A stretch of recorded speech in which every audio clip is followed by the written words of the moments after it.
Hello, third class. So, today we are going to start the new chapter, chapter number 4, how to recognize a witch. कि recognise का मतलब होता है पहचानना और विच होती है डायन या आप भूत कह सकते हो जिसे, कि उसको हम कैसे पहचानें। ये एक भूतिया टाइप की कहानी है। आइए हम देखते हैं इसमें होता क्या है। But before we start, have you ever seen a horror show movie? क्या आप लोगों ने कभी कोई डरावना, हॉरर होता है डरावना, मूवी देखी हो या कोई शो देखा हो? If yes, name it. अगर देखा है तो उसका नेम यहाँ पे लिखना है आप लोगों ने।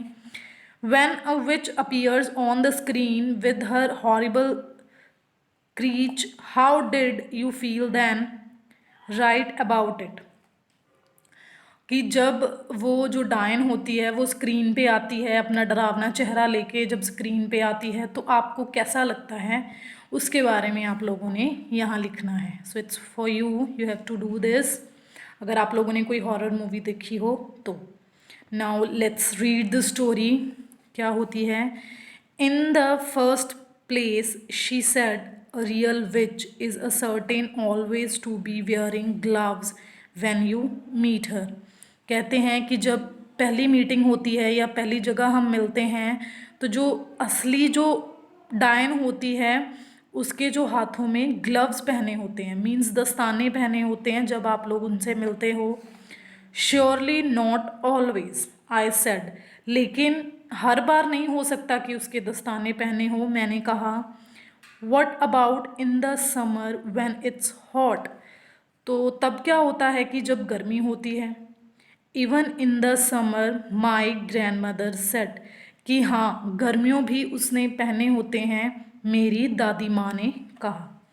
She has to, don't you want to know Y?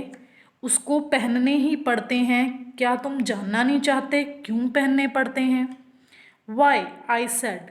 क्यों, मैंने कहा। Because she does not have fingers nails, कि उसके जो फिंगर्स पे नेल्स हैं वो नहीं होते हैं, इसीलिए वो ग्लव्स पहनती है। Instead of finger nails she has thin curvy claws like a cat and she wears gloves to hide them. कि जैसे एक बिल्ली के जो पंजे होते हैं उसके जो हाथ हैं उसके जैसे होते हैं, तो इसीलिए उनको छुपाने के लिए, ताकि कोई उसके जो हाथ हैं बिल्ली जैसे वो ना देख ले, तो वो अपने हाथों के ऊपर ग्लव्स पहनती हैं। Mind you, lots of very respectable women wear gloves specially in winter, so this does not help you very much. कि बहुत सारी जो अच्छी औरतें होती हैं वो ज़्यादातर विंटर में ही जो ग्लव्स होते हैं वो पहनती हैं। So this doesn't help you very much, तो ये आपको ज़्यादा मदद नहीं कर पाएगा। So let's see what happens the next. Mama used to wear gloves, I said. फिर उसने कहा कि जो मेरी माँ हैं, मेरी मदर हैं, वो भी तो पहनती हैं gloves. Not in the house, my grandmother said, कि जब हम घर पे होते हैं तब नहीं पहनते।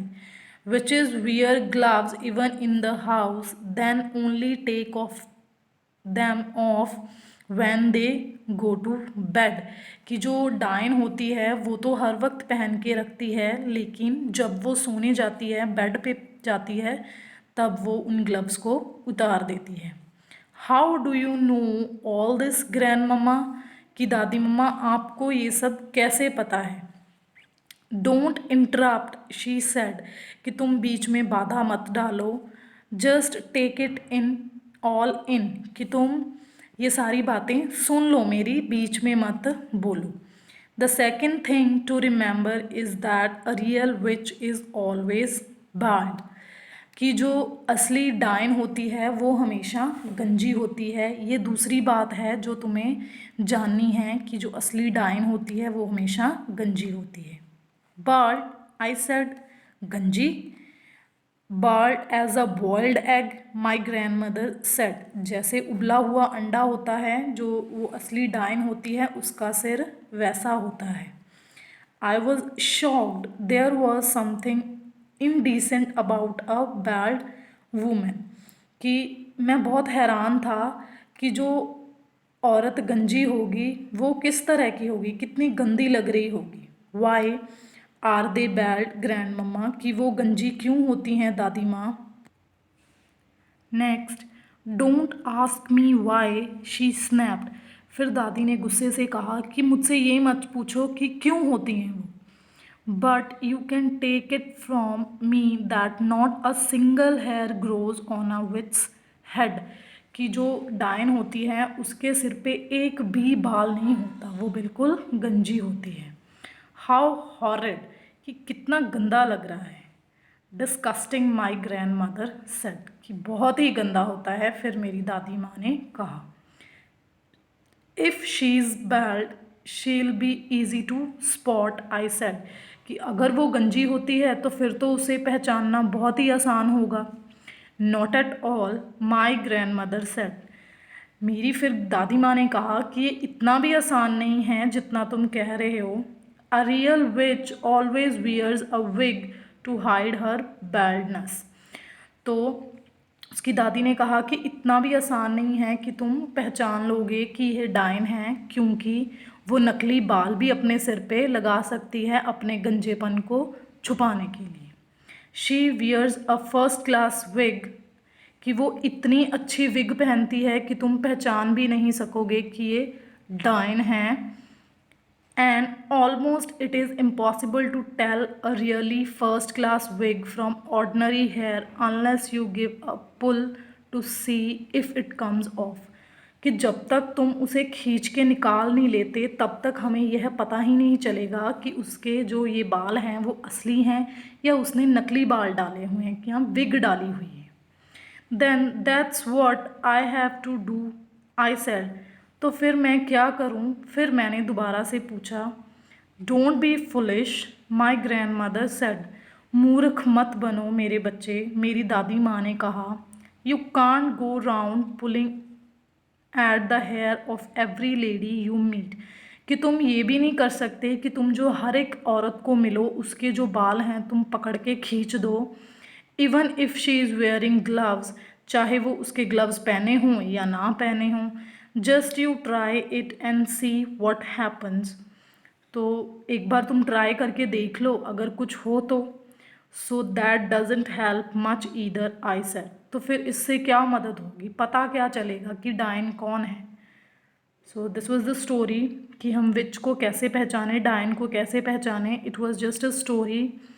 So I hope you must find it interesting. Read the chapter again and again. So this was the book work which you have to do. Now get on to the notebook work. The topic of the notebook work is the homophones.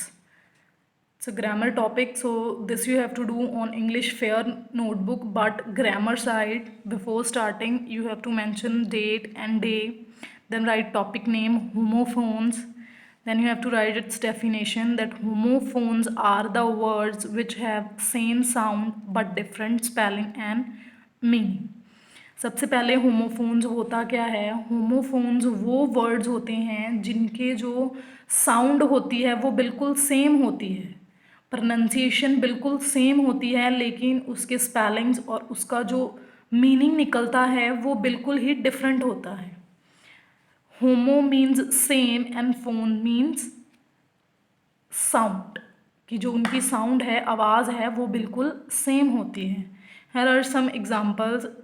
SOME some, SUM sum, ये दो words हैं, सम और सम।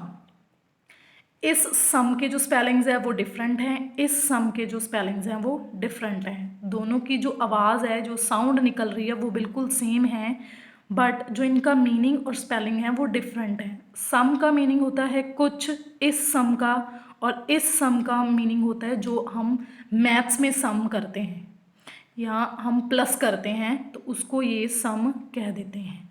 तो देखा आपने, इसका जो आवाज़ है दोनों की साउंड बिल्कुल सेम है, लेकिन जिनके स्पेलिंग्स और इनका जो मीनिंग है वो डिफरेंट है।